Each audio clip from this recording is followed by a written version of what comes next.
I'm making this video today on January 28th. It's Sunday, and it's with some hesitation, some warning from my wife, and some hope that I can change the lives of a lot of people. I have come to realize that in the last 23 years, four elements of our economy have lined up three times that resulted in major movements of the market. The first time was the dot-com bubble, and it resulted in a movement within the S&P 500, a drop of 49%. The second was the subprime crisis in 07 to 09, and it resulted in a drop in the S&P of 58%. The third, we're in the middle of. I'm choosing to call it the Corona crisis, and the unintended events that are happening as a result of the coronavirus and how it is playing out in the stock market. What happened in each of these situations, the dot-com, the subprime, and the Corona, was an inversion of the yield curve. That is to say that the shorter-term bonds, treasuries, are paying a higher rate of interest than the longer. That's only happened three times in the last 23 years. A movement of interest rates, a manipulation of interest rates to affect the economic situation that we find ourselves in. The other issues that come into play is that there is a increase in our national debt in those 23 years from $4 trillion to $34 trillion. A growth in our debt to GDP ratio from 59% to 122%. What I think this has caused, and is displayed by the compression of yields and the inversion of yields, is a lack of confidence among the people, the nation states who show up every week at our Treasury and buy our treasuries. They are basically saying, based on the way you are running your country, we aren't confident that you're going to be here in 10 years, so we don't want your 10-year notes. We aren't confident that you're going to be here or be able to pay us the interest you're committing to us in the next 30 years, so we want something less than 2-year notes. And they're literally bidding the price on those 2-year notes higher than the longer-term notes because they don't trust that the underlying nation will be here to live up to its financial obligations. So with that in mind, I said, is that realistic? Well, I would ask you, and be honest, if the United States was a corporation, would you buy shares? Would you buy shares in a corporation whose CEO, whether Democrat or Republican, is going to be over 80 years of age? Would you invest in a corporation that has two elements of its board of directors and they can't get along, and they are constantly fighting with each other and objecting to each other? Would you buy such a corporation? Well, I believe that the nation states are speaking out and saying, no, we don't trust you. We don't trust the way you've run your real estate business back in the subprime crisis. We don't trust the way you ran your digital revolution back in the dot-com, and we don't trust you as you are putting together the future of our nations. And at the same time, you're dealing with two wars and a world and a nation state that can't settle its border policies, can't settle its treatment of women policies that at every element, and then has a crime rate that exceeds that of any nation. Do I want to borrow money from these people? And as a result of that, and as a result of the Fed shortening the supply of money, making money not available, we're going to see another crash that will equal that of the dot-com bubble and the subprime crisis. That's what I believe. And I will prove it to you on the charts that I'm going to share with you. And then we'll have to figure out how we're going to get off these tracks as this train is coming to destroy our economy and our stock market. This is not financial advice. This is financial education from my point of view. That's all it is. It is my prediction that I think we have above a 75% chance that we will see a correction somewhere around 50% in the coming months. Best of Us Investors presents Kerry Griegmeyer.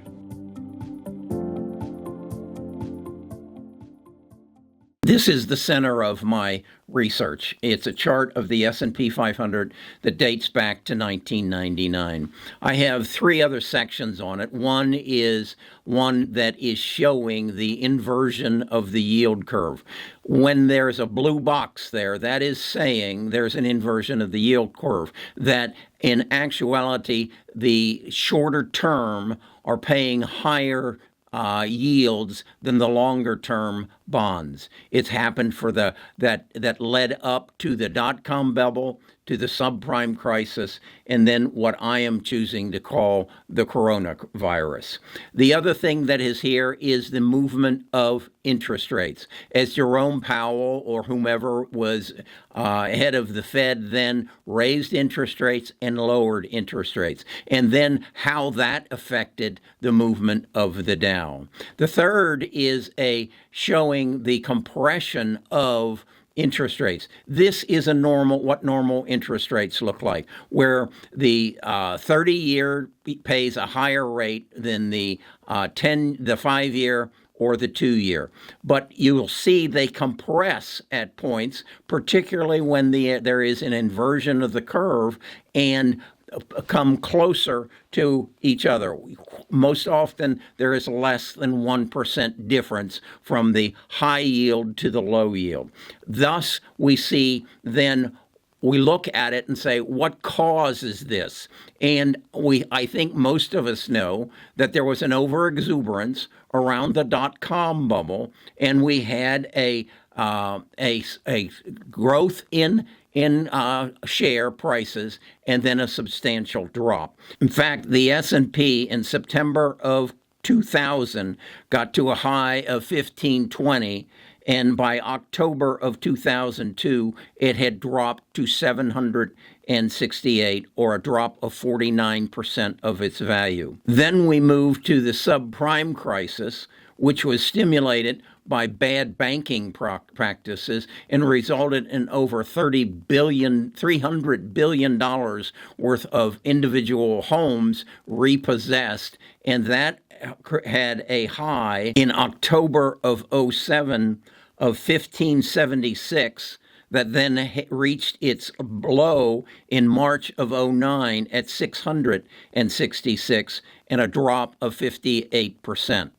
This was facilitated by bad banking practices. If you haven't recently watched the movie The Big Short, you need to put it on your watch list and refresh your mind, because this is going to give you a view of what is about to happen because of another real estate crisis that we have on our hands. Now, also, you'll see that the lead up time to this crash is substantial.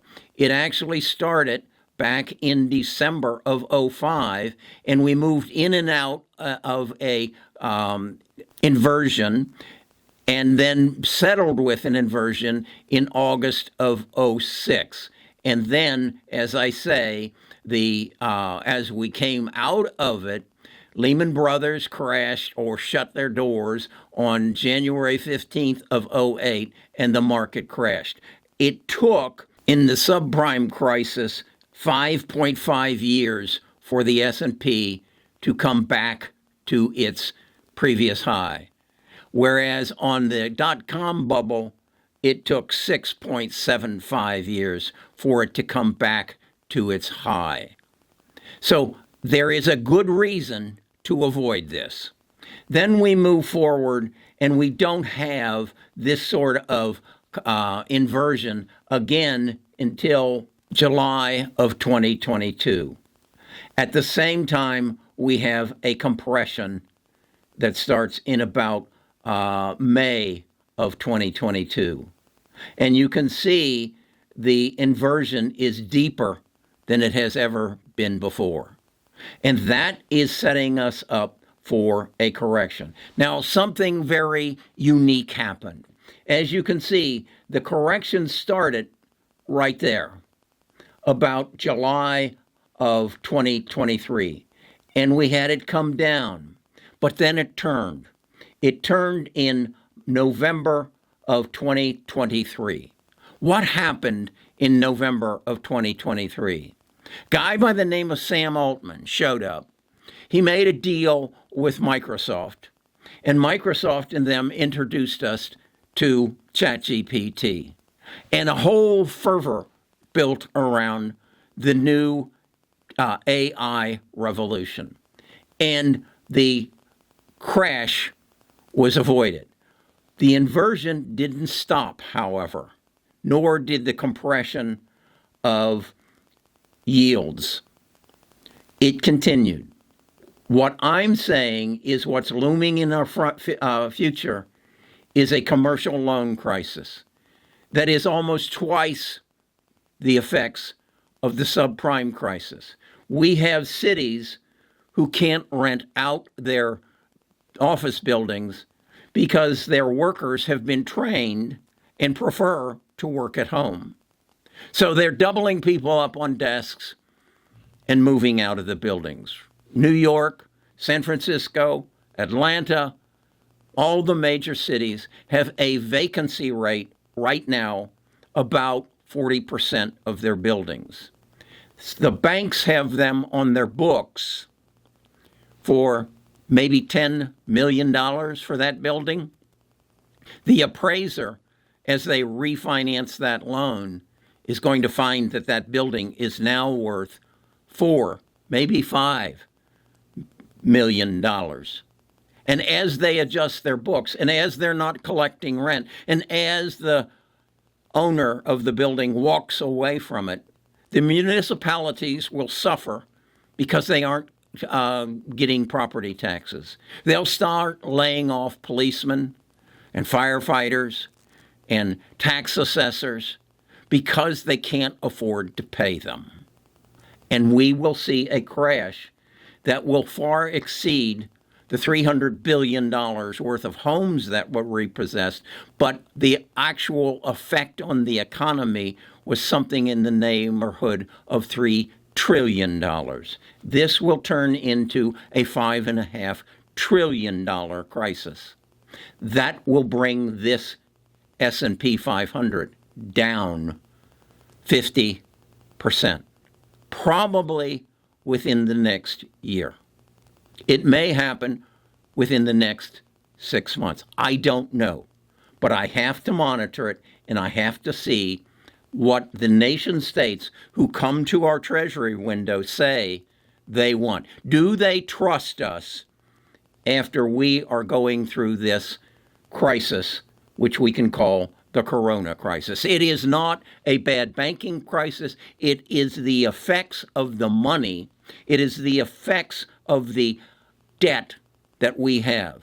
This is why the Republican Party is screaming, we've got to stop this spending.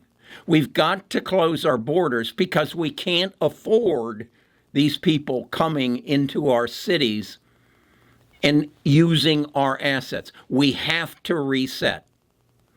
As that is not a political statement. That is a realization of what is going to happen. there is a train coming down this track, and if you're still on the track by holding assets, you're going to get run over. Now, I know what you're saying. It isn't going to affect NVIDIA. It isn't going to affect Apple. It isn't going to affect super micro computers because they're going to continue to exchange money. That's the key. They are going to exchange money. But until we get the consumer involved in this, it really isn't going to affect our economy. Right now, Supermacro is paying NVIDIA for their GPUs. Amazon is paying Supermicro for their computers, but it isn't trickling into the consumer economy. And I don't think it'll have an opportunity because this market is going to crash and we have to reset. And I'll show you what happened to NVIDIA in 2008. Did their price go down 70%? What happened to Apple? Did their price go down? They were still selling phones and computers. 57%. Nobody was immune. This will hit you and hit you hard unless you get out of the way of this train. And then we'll start talking about where do you put your money to profit off of this train wreck so that you're on the other side of the track. And as the train goes by, they're throwing money out to you because you saw it coming. That's what Best of Us Investors is all about. That's why we're building a tribe. Right now, we've got about 1,000 people. We get together and we exchange ideas. We're turning this into a team sport so that we can have access to this data.